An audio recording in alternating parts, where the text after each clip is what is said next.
News 18 বাংলায় দুয়ারে reporter নিয়ে আপনাদের সঙ্গে রয়েছে আমি তমশ্রী। শুরুতেই যে খবরের দিকে নজর রাখতে হবে, দীর্ঘ আইনি জট পেরিয়ে অবশেষে কাউন্সেলিং। পুজোমুখী কাউন্সেলিং শুরু হলো এসএসসি।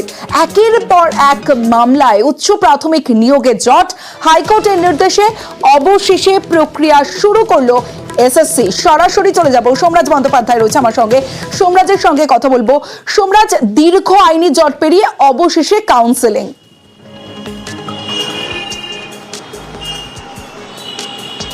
হ্যাঁ দেখো, একদমই দীর্ঘ 9 বছর ধরে এই উচ্চ প্রাথমিকের শিক্ষক নিয়োগের প্রক্রিয়া চলছে এবং এই নিয়োগ প্রক্রিয়া চলাকালীন একাধিক আইনি জট তৈরি হয় এবং গোটাটাই আইনি জট কাটিয়ে অবশেষে স্কুল সার্ভিস কমিশনের এই উচ্চ প্রাথমিকের শিক্ষক নিয়োগ প্রক্রিয়ার কার্যত যে শেষ ধাপ, অর্থাৎ নিয়োগ প্রক্রিয়া এবং সুপারিশপত্র নিয়োগপত্র দেওয়ার যে প্রক্রিয়া, সেই প্রক্রিয়া আজ থেকে শুরু করলো স্কুল সার্ভিস কমিশন।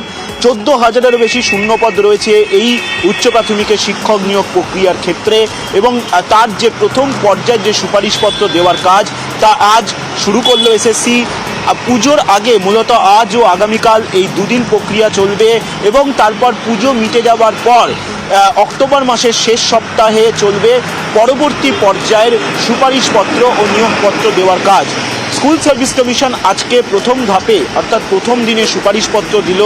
মোট 100টির কাছাকাছি সুপারিশপত্র দিয়েছে আজ স্কুল সার্ভিস কমিশন এবং আগামী দিনে অর্থাৎ কিছুদিনের মধ্যেই মধ্যশিক্ষা পর্ষদও নিয়োগপত্র দিয়ে দেবে চাকরি প্রার্থীদের, তেমনটাই কমিশনের তরফে জানানো হয়েছে। সোমরাজ, সঙ্গে থাকো।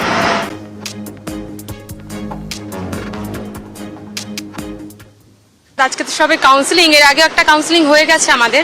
দেখি যতক্ষণ না অ্যাপয়েন্টমেন্ট লেটারটা হাতে পাচ্ছি, জয়েন করছি, ততক্ষণ বলতে পারছি না যে হয়েছে। আজকে যাদের রেকমেন্ডেশন পাঠানো হবে তারা যেন আজকেই স্কুলে পৌঁছে যায়, আগামীকাল বা 2-1 দিনের মধ্যে পুজোর আগে তারা যেন জয়েনিং করতে পারে, ম্যানেজিং কমিটি যেন সক্রিয় ভূমিকা পালন করে, এই দাবিটা রাখবো। বাঙালির শ্রেষ্ঠ উৎসব দুর্গাপুজো, আর দুর্গাপুজো ঠিক আগেই যে ছবি আমরা দেখলাম, কাউন্সেলিং শুরু হলো এসএসসি। আর শিক্ষকের চাকরিতেই অনীহা। কাউন্সেলিং এর প্রথম দিনে অনুপস্থিত 30%। আজ উচ্চ প্রাথমিকে কাউন্সেলিং ছিল, প্রথম দিন 144 জনকে কাউন্সেলিং এ ডাকা হয়, কিন্তু সেখানেই দেখা গেল যে 30% অনুপস্থিত। সরাসরি চলে যাব, আমার সঙ্গে সোমরাজ রয়েছে, সোমরাজের সঙ্গে কথা বলবো। সোমরাজ, আইনি জট কেটেছে দীর্ঘ 9 বছর, তুমি যেমনটা বলছিলে, তারপরে চাকরির কাউন্সেলিং শুরু হলো, সেখানে চাকরি প্রার্থীদের অনীহা। এখানেই প্রশ্ন আসছে যে এই দীর্ঘসূত্রিতাই কি অন্যতম কারণ?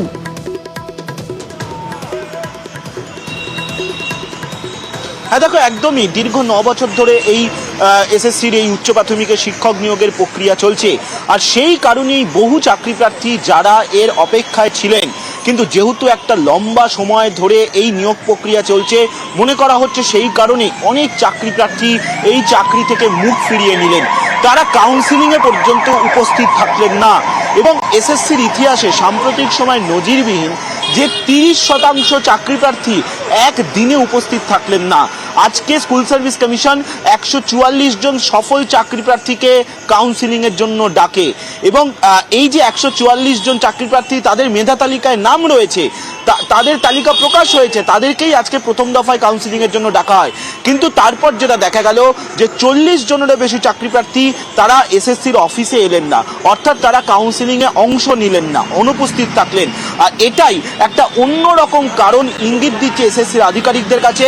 এখনো অনেকটা সময় ধরে স্কুল সার্ভিস কমিশন এই উচ্চ প্রাথমিকের শিক্ষক নিয়োগের কাউন্সিলিং প্রক্রিয়া করবে, কিন্তু প্রথম দিনেই 30% চাকরি প্রার্থীদের অনুপস্থিতি এবং এই শিক্ষকের চাকরি নিতে অনীহা, যে শিক্ষক নিয়োগের দাবি নিয়ে বারবারই শহরে আন্দোলন হয়েছে, একাধিকবার রাজ্য সরকারের শীর্ষ স্তরের প্রতিনিধি কর্তৃপক্ষের সঙ্গে আলোচনায় বসেছেন এই আন্দোলনকারীরা, কিন্তু সেই চাকরির নিয়োগপত্র দেওয়ার কাজ যখন শুরু হলো, সেখানেই দেখা যাচ্ছে প্রথম দিনেই 30% চাকরি প্রার্থী অনুপস্থিত থাকলেন।